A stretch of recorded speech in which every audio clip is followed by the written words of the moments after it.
Ever wonder why some products, even those that have been rigorously tested, still end up failing spectacularly in the real world? What if I told you that most of these failures are not only predictable, but also preventable? Stick around, because today we're diving deep into why passing a test doesn't guarantee success. So, why does a product that aced all its lab tests suddenly break down when you get it home? Think of it this way. Testing a product in a lab is like a soccer team practicing on a tiny, perfect field. They might master every drill, but the real game? That's played on a full-size field with unpredictable weather, a rowdy crowd, and opponents who don't play by the practice rules. The controlled environment of the lab just can't replicate the chaos of reality. Lab testing is crucial, yes, but it's only one piece of a much larger puzzle. It tells you if the product works under ideal conditions, but it doesn't tell you if it will survive the real world. That gap between the lab and your life is where so many products meet their downfall. We're going to explore what creates that gap and how to bridge it. So, to recap, the core problem is that controlled testing doesn't fully capture real-world conditions. Now let's break down the 3 root causes behind this. First up is an incomplete testing scope. Not all testing is created equal. You have lab testing, which happens in a controlled environment. Then there's pilot testing, where a small batch is tested in a more realistic setting. And finally, field testing, where the product is used by actual customers in their daily lives. The problem is, many companies either skip steps or don't test for enough scenarios. In fact, some studies suggest that over 60% of product failures happen due to untested scenarios. Imagine a new medical device. It passes every electrical and mechanical test in the lab with flying colors. But once it gets to a busy hospital, a nurse in a hurry might handle it differently than a technician did in the lab. Or interference from other hospital equipment could cause it to malfunction. The lab test never accounted for the chaotic, unpredictable nature of a hospital. That's a failure of scope. The second major cause is variation in materials and manufacturing processes. You might think that every single unit of a product coming off the assembly line is identical, but that's rarely the case. Tiny, almost invisible differences can creep in. Maybe one batch of plastic from a supplier is slightly less durable, or a machine on the assembly line is calibrated just a fraction of a degree off.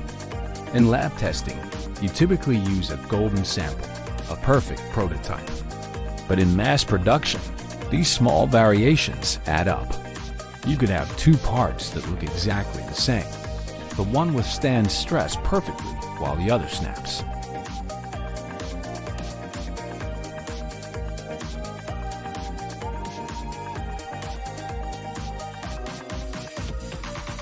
Companies make an assumption of consistency that just doesn't hold up in the real world. Have you ever bought 2 of the same item, only to find one lasts much longer than the other? Let me know in the comments. And the third root cause? The human element and other real-world factors. We, the users, are unpredictable. We don't always use products the way the engineers intended. Think about a smartphone. It might be rated for a certain temperature range, but who hasn't left their phone in a hot car or used it in the freezing cold? A remote control might pass 1 million button press tests in a lab, but it wasn't tested for being dropped, sat on, or having juice spilled on it by a toddler. This is where usability studies and field testing become so important. They reveal how real people interact with a product, their habits, their mistakes, and their unique environments. Without this insight, companies are just guessing. So, we've covered the 3 main culprits: incomplete testing scope, material and process variations, and unpredictable human factors. Now let's bust some common myths that lead companies down this path. The first myth is a big one. If it passes inspection, it's good to go. This mindset is dangerous. An inspection often just confirms that a product was built according to the blueprint. It doesn't confirm that the blueprint itself was good. It's a check for conformance, not a check for performance in the real world. Passing inspection just means you made the product you intended to make, not that you made the right product for your customer. Myth number 2. Testing every possible scenario is impossible, so it's okay to skip some. This is a classic excuse for cutting corners. While it's true you can't test for infinity, you can and must identify the most likely and most critical failure modes. This is what risk analysis is for. It's about being smart and strategic, not throwing your hands up and saying it's impossible. You don't need to test for an asteroid strike, but you absolutely should test for what happens if the product is dropped from waist height. And myth number 3. Using high-quality materials will always prevent failures. Better materials certainly help, but they are not a silver bullet. A brilliant design made with cheap materials might outperform a poor design made with expensive ones. The interaction between the material, the design, and the manufacturing process is what determines reliability. A high-end carbon fiber part can still fail if it is designed with sharp corners that create stress points. It's the whole system, not just one component, that matters. So far, we've busted some myths and learned that passing inspection and using good materials isn't enough. Now let's look at some real-world examples of where this went wrong. Let's start with the auto industry. A few years ago, a major car manufacturer had to recall millions of vehicles. The issue was a small plastic part in the ignition switch that could degrade over time, especially in hot climates. In lab tests, under normal temperatures, the part worked perfectly for its expected lifespan.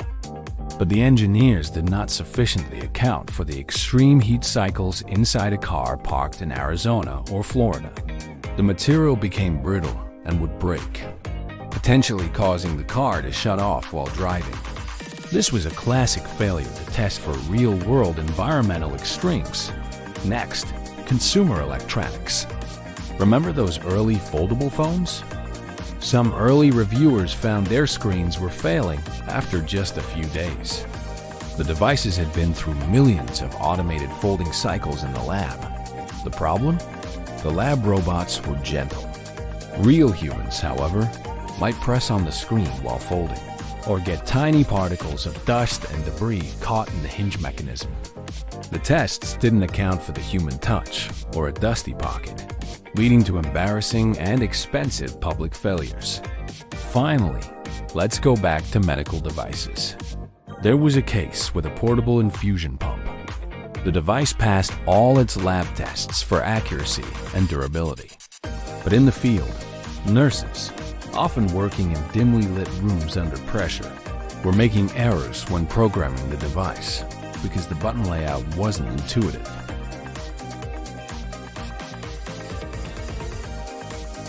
The device worked perfectly, but its design made it easy for a user to make a critical mistake.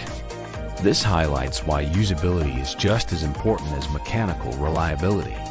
Have you seen a product fail in a weird way? Share your story below. We've seen some dramatic failures, from cars to phones. So, how do we prevent these post-testing disasters? It's not about more testing, but smarter testing. First, you have to bring the real world into the lab. This means expanding your testing protocols to include real-world use cases. Don't just test the product at room temperature. Put it in an environmental chamber and cycle it from freezing to boiling. Don't just press a button with a robot. Simulate the messy, inconsistent way a human would interact with it. Second, embrace variability. Instead of just testing a single golden prototype, you need to test products built with components from different suppliers and from different production runs. This is part of a concept called process capability analysis, which we'll cover in a future video.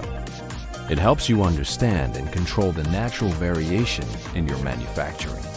Third, conduct robust usability and field studies. Give your product to real users in their own environments with minimal instruction and watch what happens. You will be amazed at the creative ways people find to use and break your product. This feedback is pure gold. Finally, it's all about creating a continuous improvement loop. A product launch isn't the finish line. You need to collect data from returns, customer support calls, and social media to find out how your product is actually performing and failing in the wild.